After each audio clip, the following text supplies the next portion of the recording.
Isilino mayambu taram oksari loinana channel asina ngasi thagatsagadoriba video asi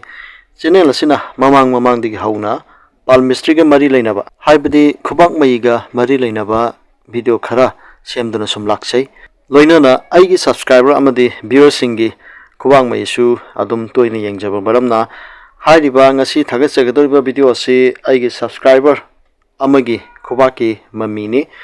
Masi mamang chahi anigi mamangda aihakna maki khubasi yengjakhre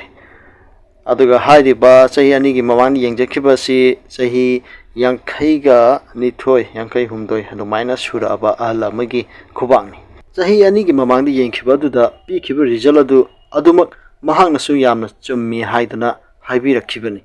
loinana ngasi chahi anigi matung amuk hanna yenglaknaba haibirakpadagi nauna amuk khubaki photo sing asi kaptuna result pijabani hairi khuba asigi machu amadi khosa sangba asigumbagidi ahongba leitragasu mayida ahongba kharadi lakli hana leiramba mayigi mamidagi handakna hena mayek sengba kayasu oi madumangna hana leiramba haksangi phibamdagi hojikna hena nungaiba hojikna hena masa phaba haksang nungaiba oigani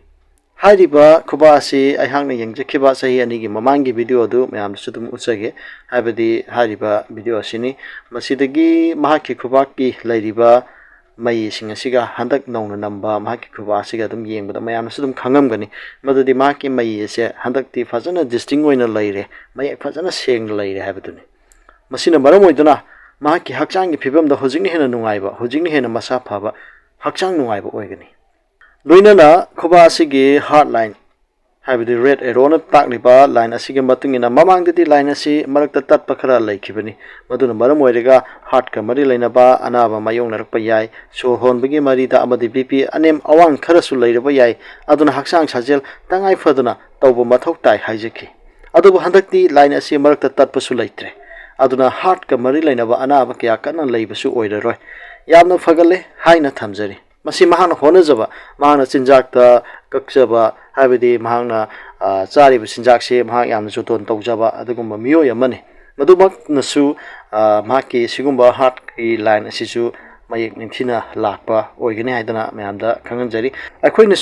khuba asigi mawong mataw habidi ahal asigi mahaki mawong mataw mamang chahi ani da mahaki leiramba mahaki heart line adu tatlaga leiramba adu samnare eba masi mahana honajaba mase sajel chukhara dum tawjaba aduga chaabsi jaktusu yamna joton tawba miyo yam oyeba madubangna mahaki sigi phibamsi yorokpani handakse mahangna ahaki yumda lakpiramba si yenguba matanda mamangda lamba duga yamna khenabu uba haitare habidi sawong sada mawong mataw haitare magi maithong makta yengbuda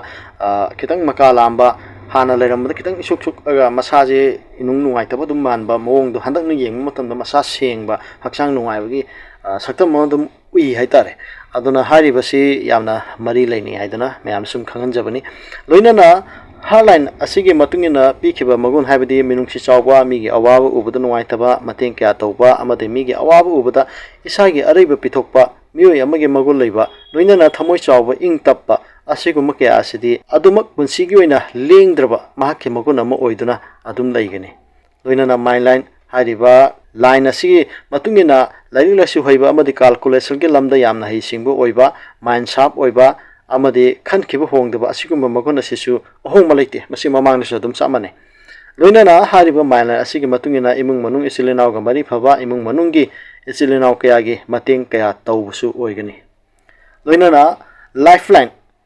hariba lifeline se masigi matungina punsida ayarapan awana kya kana leibo ide punsigi nauringe matamda awaba kya thengnaba yaba thengnakhre aduga matung tarakpagi oinadi awabagi saruk leitre haina thamjage nauringe matamda isagi support tawinaba misu kya leikhidaba oikhi aduga chahina miyai oirakpa matamdagidi ayat apansu kya leitaba amadi laklabasu icha isu imung manunggi oiba support leirakpa oiri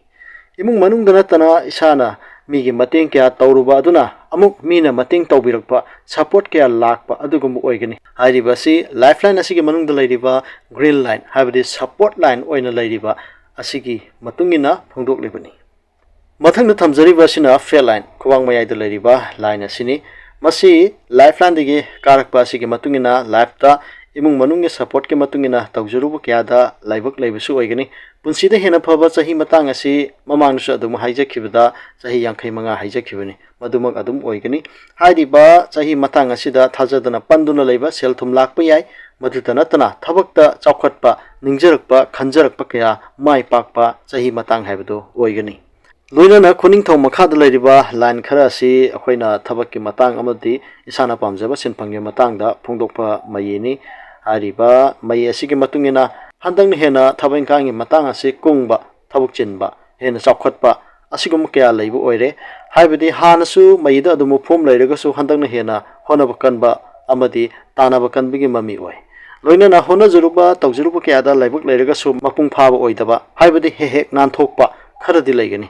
aduna thabakse amada amuk khara tawbuna amada mai puna na chatpa ngamdaba kharadi leigani sinpham yamba thabak yamba yamnadi fai selsu khara khara lakpadi pire hairagasu hena mapung phaba ngamdaba matangdi oiri masi matamgi matungina awonba ahongbadi adum lakani loinana mathangda hengjari mahaki khuba asida fish sign gi matangni fish sign ase yamna interesting oiba aduga yamna nungaiba amasu oiba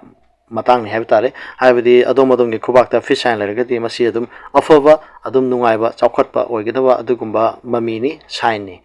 ado hariba khubasi mamangdadi mahaki fish sign ase khodomi makhada amaga khujing makhada amaga ani khak lerame ado handakse anobo khara form tawu ure masi yamna phaba amani ko ado hariba khodomi makha asida leirambadagi amadi hena form lakpa sina maram oiraga achaw sangkaya ga sanga leiba amadi yimban pusida amaga mo chanaba understanding lainaba oi haibadu handangna hena phaba haibadi achaw sang sanga leibutana tana nahangna haibawa achaw sangkaya na taba oiba yaningbu oiba kaya leigani madu tanatana imung manungi miyusingna nahakpu mawa lobiramdaba thoksabiramdaba kaya adu luna khalakpa mateng toksilakpa nahangna tawjuruba si support tawbirakpa nahangna haibida makhoini ilakpa asigum kaya asi pigani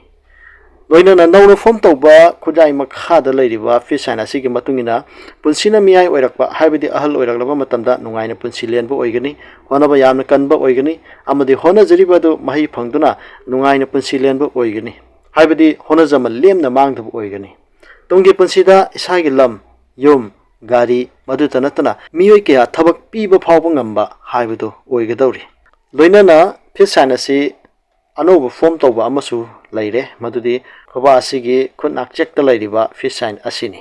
hairiba fish sign asigi matungina khanghaudana arapalam chattuna punsida achawba mahi phangba oigani matam ayambada isagi suitcase natragana lam chathokpagi bag adu ayamba matamda pack tawduna leiba haibadi posai hapchindan khosandan adum ayamba matamda leiba haitare adugumba loinana punsigi takak kayada train da natragana plane da matam kya lenba thengnarakadawri loinana khutki khujeng mapada leiriba fish sign asimadi hanasu lei handaksu mayek sengna adum lei masigi matungina isana hona jabigi mahai lemna mangba oiroi munsida awaba kya thengnarabasu sign asina ngathokpo oi isam samna hairabada karigumba sel yamna chinba matang laklabasu mating adumak hekta lakpa hekta phangba leigani ka hena wagadaba matamdasu ngakthokpa hekta oigali loinana khanghaudana achauba senpham phangbasu pigani asumna ahal asigi mahaki khuba asi ehangna sahi ani gi mamangda yengjakhiba dugi matungina mahanasu yam penjaki haiba tare maduna maram oiduna so sahi ani gi matung tarakpa sida amuka sana yengbi haiduna haibirakpani maduna maram oiraga anoba mu mahaki result asi pijabani loinana hairiba result singa asigi matungina haibadi mayam sudum khangbiba yagani madudi adom da leiriba hakchangi problem ama masigumbase khawang mai gi matungina sudum khara makhaide dum haiba ngami maduna maram oiraga isana semdokchaba isana sajel tawdana semdokcharaga isana itungi lambi isana yachaba aigi future isana lepchaba yai isana semjaba yai khubang mai mathanda leiramba mai aduda isana hena improve ohenba yai habse ahal asinasu mayamda proof tawri habse ai mayamda thamjage hairiba ahal asigi mahaki sahi ani gi matungda mahang improve oirakpase handakse aduke mating mahak improve oire haibadi mahak na sudum wari khara dum bibirame hana leiramba mahaki punsi mahingdigi hojingna yamna nungaiba yamna hakchang gi oiro sel thumgi oiro ꯅꯨꯡꯉꯥꯏꯕ ꯍꯥꯏꯕꯗꯨ ꯑꯣꯏꯔꯦ ꯁꯦꯜ ꯊꯨꯝꯒꯤ ꯃꯇꯥꯡ ꯌꯦꯡꯉꯛꯄ ꯃꯇꯝꯗꯁꯨ ꯃꯍꯥꯛꯀꯤ ꯃꯃꯥꯡꯒꯤ ꯃꯇꯝꯗ ꯃꯍꯥꯛꯅ ꯄꯩꯁꯥ ꯂꯦꯝꯃꯝꯗꯕ ꯍꯥꯏꯕꯗꯤ ꯂꯥꯛꯏꯕ ꯄꯩꯁꯥ ꯑꯗꯨꯒ ꯆꯠꯄ ꯄꯩꯁꯥ ꯌꯦꯡꯂꯛꯄ ꯃꯇꯝꯗ ꯆꯠꯄꯅ ꯍꯦꯜꯂꯛꯄ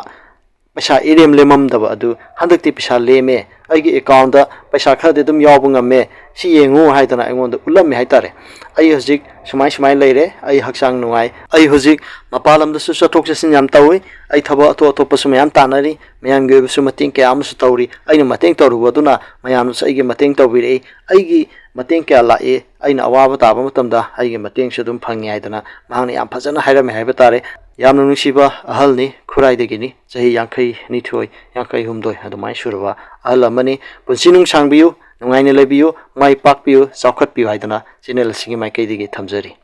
kanglaipa imana yaifare